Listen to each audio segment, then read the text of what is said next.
पुण्यामधल्या Swargate ST डेपोमधील बलात्कार प्रकरणातील नराधम दत्ता गाडे अखेर पोलिसांना शरण आलाय आणि आरोपीच्या गावामध्ये उसाच्या फडात रात्रभर सुरू असलेल्या सर्च ऑपरेशन नंतर पोलिसांनी त्याच्या मुसक्या आवळल्यात।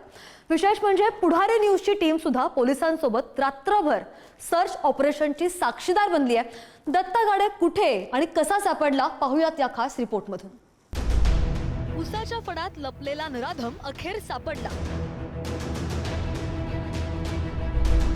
गावकऱ्यांच्या मदतीनं पोलिसांपुढे शरण आला दत्ता गाडे।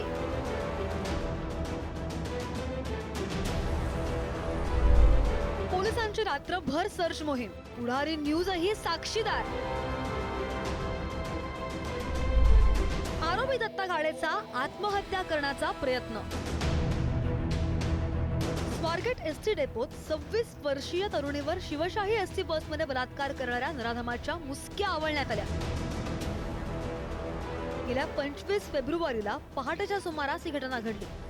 तेव्हापासून तब्बल 68 तास पोलिसांना गुंगारा देणारा नराधम दत्ता गाडे अखेर त्याच्या गुणाट गावातल्या उसाच्या फडात सापडला।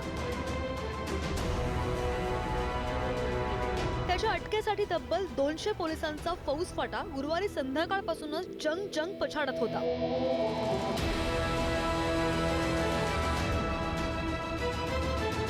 उसाच्या शेतात लपलेल्या गाडीला शोधण्यासाठी अगदी ड्रोन आणि डॉग स्क्वॉडची सुद्धा मदत घेण्यात आली।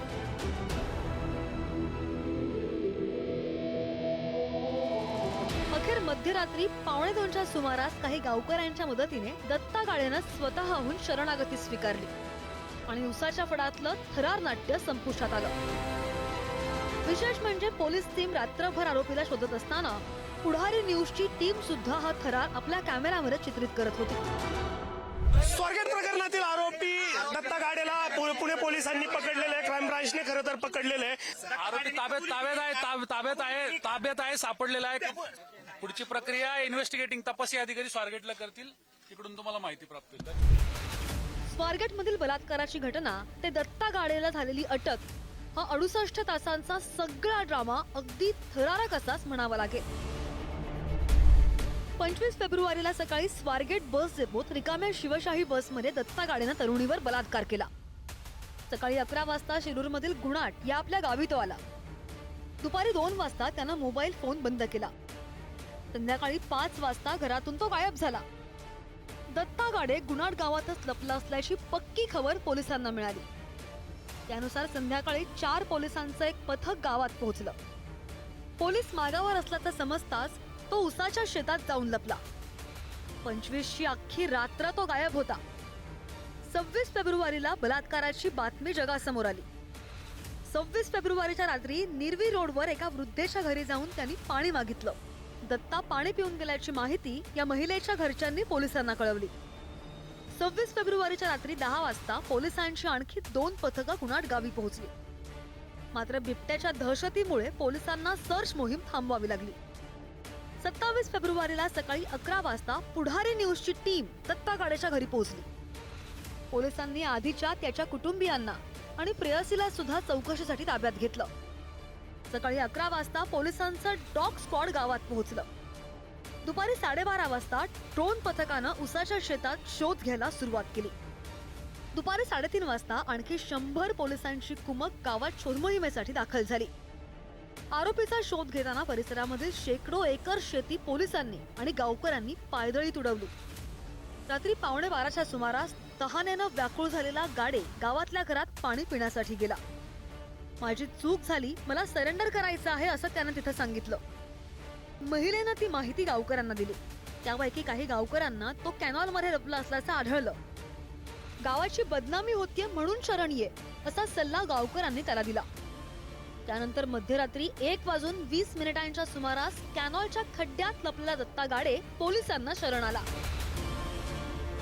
दत्ता गाडेला पोलिसांनी अटक केली नाही, तर गावकऱ्यांनीच त्याला शरण यायला भाग पाडलं।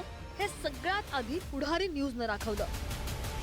तर ते सर्वांना थोडं 1-2-4-5 मित्र आम्ही सर्वजण होतो, त्यांना ते समजलं की हा इथं आहे। मग त्याच्यानंतर त्याला विश्वास देण्यात आला की हे जे काय प्रकरण झाले याच्यामध्ये जे तू गावात आपली बदनामी झाली त्याच्यामुळे गाव तुझ्या विरोधात पेटू नये, परंतु तुला काय हानमार गाव करणार नाही, तू फक्त सरेंडर हो। म्हणजे कमीत कमी जे जे चाललंय तर हे थोडं थांबेल, गावाची जी बदनामी आहे ती थांबेल.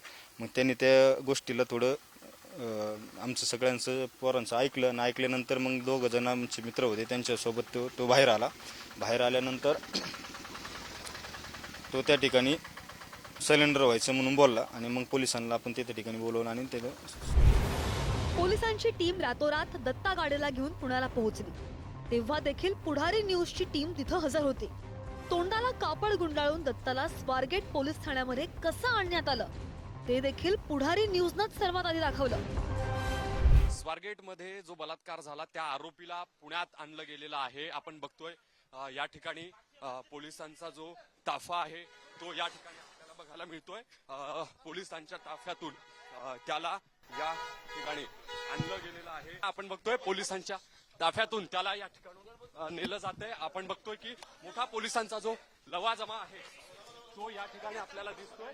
आरोपीला पोलिसांनी या ठिकाणी अटक करून मोठ्या थरारात आरोपीला या ठिकाणी पोलिसांच्या घरात घेऊन नेलं जातंय. आपण बघतोय की मोठा जो लवाजमा आहे तो या ठिकाणी आरोपीला या ठिकाणी आणण्यासाठी आपण बघतो की कशा पद्धतीनं सगळी जी पोलिसांकडून देखील धरपकड आहे ती या ठिकाणी केली जाते.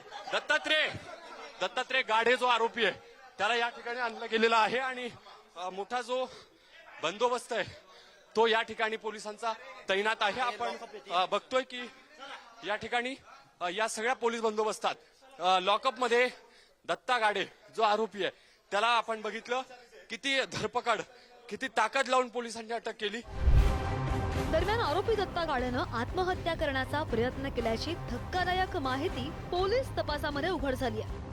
दोरी तुटल्यानं त्याचा आत्महत्येचा प्रयत्न फसला असं पोलीस आयुक्तांनी स्पष्ट केलंय. प्राथमिक मेडिकल एक्झामिनेशन जे त्यांची झालेली आहे त्याचे गळ्यावर काही लिगेचर मार्क आहे. यावरून लिगेचर मार्क वरून त्यांनी आत्महत्या करण्याची प्रयत्न केला होता अशा ते सांगतात. दोरी तुटल्यामुळे ते आणि तिथे लोक इमिजिएटली पोहोचल्यानंतर ते होऊ शकला नाही अशा प्रकारचे ते बातमी सांगतात. हे अत्यंत दुर्दैवी घटना नक्कीच घडलेली आहे. त्यांचे आरोपीला कडक ते कडक शिक्षा होईल यासाठी पोलीस दल पूर्णपणे प्रयत्नशील राहते. तब्बल 3 दिवस गुंगारा देणारा हा नराधम दत्ता गाडे आता पोलिसांच्या कचाट्यात सापडलाय. दत्तावर या अगोदर सुद्धा अनेक गुन्हे नोंद असल्याचं समजतंय. हा खटला फास्ट ट्रॅकवर चालेल आणि आरोपी दत्ताला लवकरात लवकर कठोरात कठोर शिक्षा होईल अशीच आता सगळ्यांची अपेक्षा आहे. तोपर्यंत पुढारी न्यूज या प्रकरणाचा पाठपुरावा करतच राहणार आहे. शिरूरवरून तुषार झरेकरसह ज्ञानेश्वर चौतमर आणि बालाजी पोद्दार, पुढारी न्यूज, पुणे.